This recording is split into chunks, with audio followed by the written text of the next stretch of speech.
Bhadrak 16 number जातीय राजपथर दमकल केन्द्र सम्मुख में मर्मन्तुद सड़क दुर्घटन जड़े ड्राइवर मृत्युवरण करिसेंती। तेबे सूचना मुताबक 2 दिन पूर्व तमिलनाडुर गोटे 14 चकिया ट्रक भारसाम्य हराई डिवाइडर उपरे चढ़ी रहिला।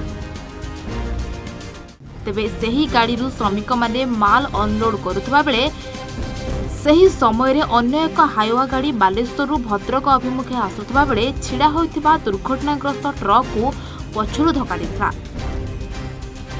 धक्का देइथिबा हाईवा गाड़ी संपूर्ण भांगी जाइथिबा बेले एही दुर्घटना रे माल अनलोड करुवा ट्रक ड्राइवरंकर घटनास्थल रे मृत्यु होइछि।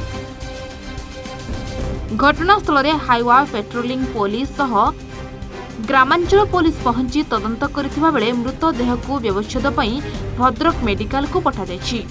दयानिधि जना घर बरपदा अरंजी देखो ये गाड़ी 3 दिन है आसिक छिड़ा गलानी तांकरी कंपनी गाड़ी शिफ्टिंग करथिले माल यही गाड़ी ड्राइवर बाँ पट छिड़ा है शिफ्टिंग हाइद्रा को प्रशासन बराती करुले तेणुक पुलिस प्रोटेक्शन नहीं एटा करवा कथा। पुलिस प्रोटेक्शन किसी ना किसी ना से गाड़ी आनिक बाड़ेला डायरेक्ट एत प्रेडिक्शन देते देते आनिक बाड़ेला से गाड़ी पुलिस प्रोटेक्शन रही एटा करिया कथा। दुर्घटना कौन ये गाड़ी ड्राइवर पूरा स्पॉट अच्छी पछरू बाड़े सब प्रशासन भूल पुलिस प्रोटेक्शन रही सेफ्टी करिया कथा ना। Bhadrak Subrakant Routray report A1 Odisha.